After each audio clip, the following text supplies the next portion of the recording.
Right, welcome back to the next video. So today our talk is on synonyms and antonyms. This is very small topic in our lessons. Okay, remember that we don't have much content to discuss more on this one. We don't even spend much time on this one because when you're going through the lessons and where you have to practice that one during the lesson. So we're going to learn in this video what synonyms are all about and what antonyms are all about. So you might be knowing, if I'm not mistaken, most of you might be knowing the meaning of synonyms and the meaning of antonyms. And I'm going to explain you what are these synonyms and antonyms, and also the better words that we can actually use in the place of the regular words that we are actually using. Got it? So for example, we talk about peace. So in the place of that, you can use tranquil because it's a synonym. Peace, tranquil is a synonym for peace.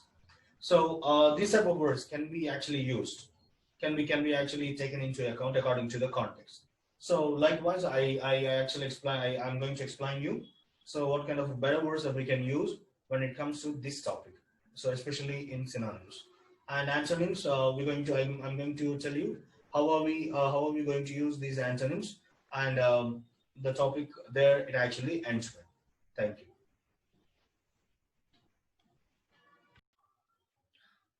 As I have told you the importance of these synonyms and antonyms, because this plays an important role when we wanted to learn a language. So as I told you earlier, let's see what actually synonyms and antonyms talks about, or and also what a synonym means and what actually antonym stands for, so that we'll be in the position to understand better when someone is asking us about these synonyms and antonyms. I don't think that it's a big topic. It's a small topic, very small topic, because you need a small awareness about this topic, what synonyms are actually and antonyms are actually. When we are actually talking, when we are actually using language, or when we are actually writing something or speaking language, we need these things, and we the person who are supposed to be in the position to know the synonyms and as well as antonyms. Then only we can able to make it. Then only we can able to make it the strong write up or a strong speech. So let's see what are the synonyms and antonyms. Synonyms are nothing but, as you are seeing here, they're gonna have exact meaning or nearly, or you can expect a near word which is just same as the other word in the phrase or in the same language. So a word synonym is nothing but having an exact meaning or a nearby meaning or a nearby word. That is what actually synonym stands for. For example, beautiful. Beautiful means what? Attractive, pretty, lovely, and stunning. That is what actually it stands for. So if any one of the person, if anybody talking about any one of these, make sure it's all related to this word beautiful. Got it? And when it comes to funny, funny means humorous, comical, hilarious, hysterical. See here, and these are the words which are actually used as synonyms. And don't forget that everything has got its own meaning, but at the same time, these are actually used according to their context. We use them contextually. We never ever use them uncontextually. So we have to be very careful when we are using these words. And next one here. So these are the exact meanings. These are the exact meanings of beautiful, right? And these are the exact meanings for funny. Next, hardworking.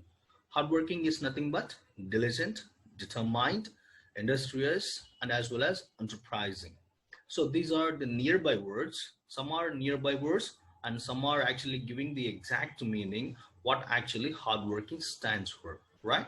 So next one, important. Important is nothing but required, vital, essential, primary, significant, and critical. Some words are very near to that and some are actually give the exact meaning of this important.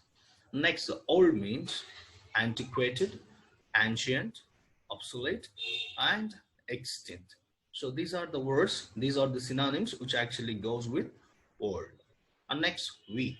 So frail, infirm, puny, fragile. So these are the synonyms for the word called wheat. And even if you take a frail, if you take the word frail, and we're gonna add, or we're gonna write this wheat as synonym to this frail. So this is how these will be actually changed. And valid means authorized or legitimate.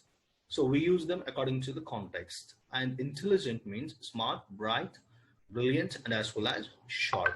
These are the synonyms for the word called intelligent. So synonyms are nothing but which actually gives the exact meaning or exact word, or sometimes they give nearby words. When we cannot give, sometimes we cannot give exact word, so we choose nearby words. So synonyms are like, so as you are seeing in these examples. So this is what is all about synonyms. Next, move on to the next one, that is antonyms. Antonyms are, so you needn't tell. So and no, opposite. So antonyms are the words which are nothing but opposite words or opposite meanings. For example, accurate, inaccurate, internal, external, lenient, strict. So sometimes we talk about this lenience. So when I'm lenient and you are misusing all powers, so that's the reason now I have to be something. So lenient is nothing. Opposite word for lenient is you have to be strict, right? Serious, trivial, dainty, and clumsy, neat, messy, or untidy, prudent, imprudent, victor, loser. So a person, obviously we have opposite words here. Victor means a person who wins, or a winner. We call a winner as victor, and a person who loses something is called as loser. And knowledge has its opposite meaning, that is ignorance.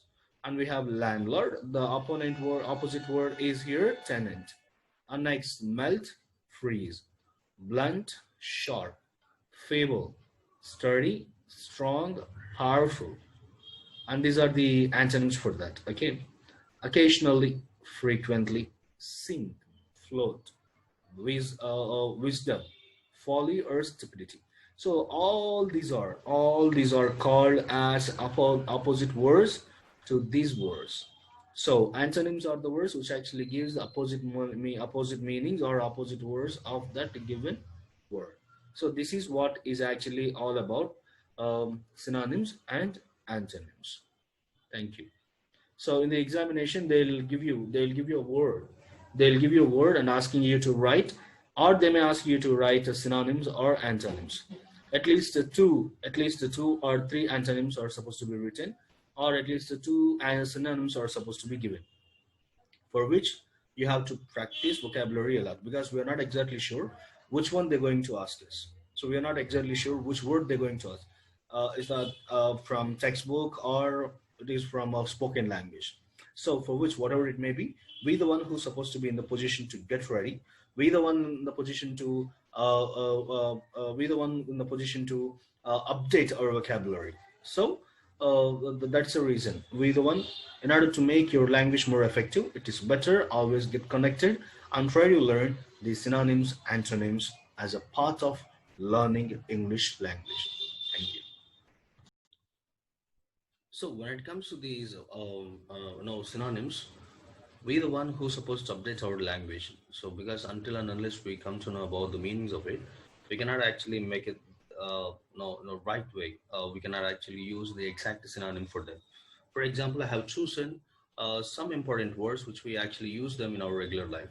So instead of using them regularly, like for example, take make. So you can use any one of these: assemble, drew, build, concatenate, construct, create, devise, for fabricate, forge, invent, prepare. And see here, if I'm not mistaken, these are the words which we actually use them in our daily life. And instead of telling them, so you can use these words according to their context. For example, most of the times we use this word give. So when we are using the word when we are using this word give, you can in the place of that you can actually use impress, grant, remit, dispense, allow, award. So like that you can talk. And uh, and and when it comes to important, chief, critical, crucial, essential, fundamental, momentous, paramount, primary, significant, vital. See, these many words you got for for a single word. The importance, the speciality of these synonyms is that. But when it comes to antonyms, we hardly we're going to have one or two words. Hardly we're going to have one or two words. But when it comes to this one, it has too many synonyms. And see here, and here too. In the place of really, you can talk about or you can use absolutely, actually, certainly, extremely, genuinely, honestly, positively, surely, truly, verily. We don't use all these things because we are just habituated to the words which are actually used regularly by others. So that's the reason we the one who's supposed to change our vocabulary as we are actually into this BTEC, right? And take one more example, see.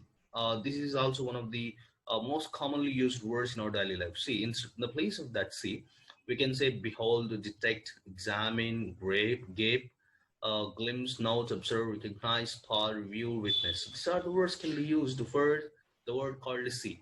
And whenever we are complimenting or when we are astonished by something, we actually use this word amazing.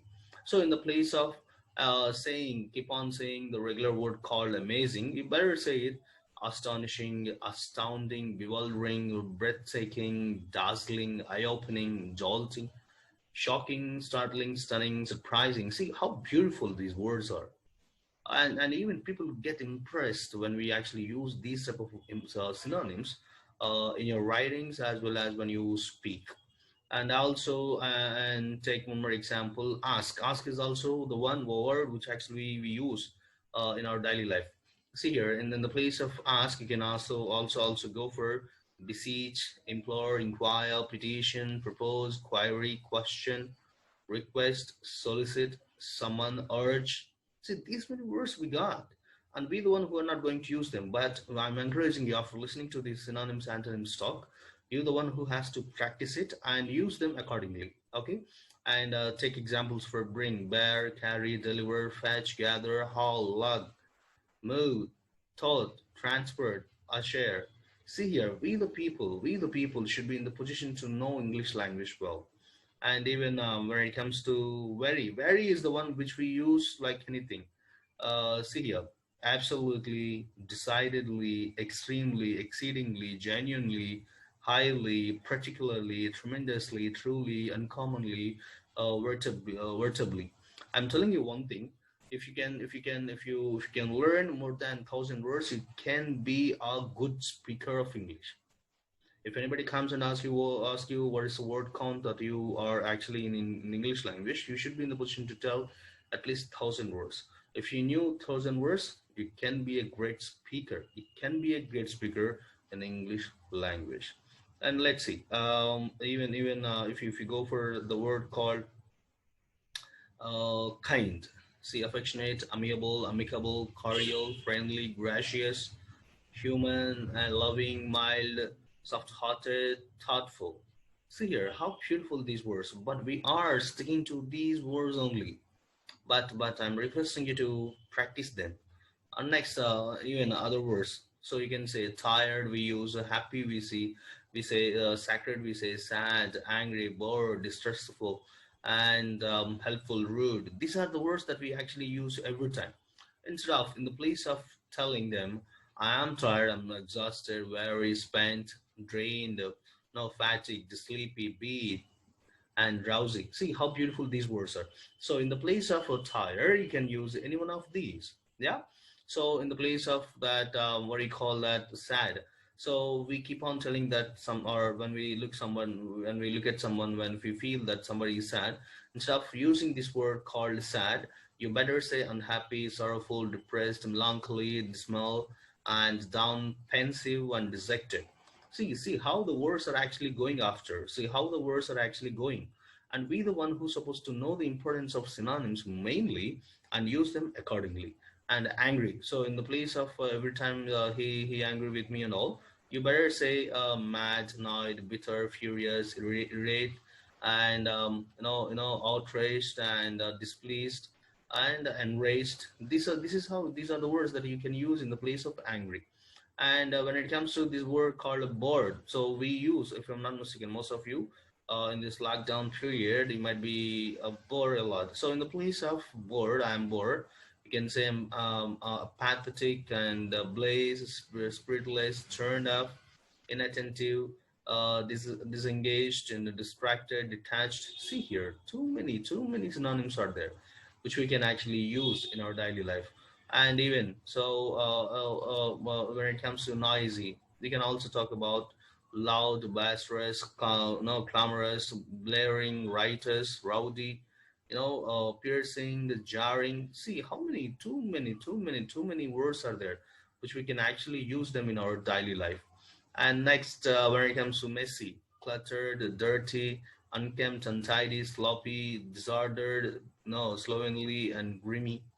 See how beautiful the words are. And for sick, so sometimes we talk about sick, and these are the words that can be used: ailing and ill, impaired, unhealthy, nauseous, and diseased, crazy, and unwell. See how beautiful. And sometimes, we talk about the word called rude.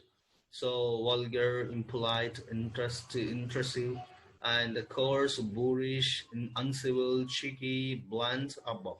What kind of language is this? See how beautiful the words are, how beautiful they are actually placed.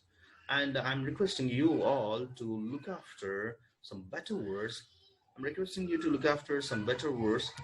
So I'm requesting you to look after these words. Got it? Thank you.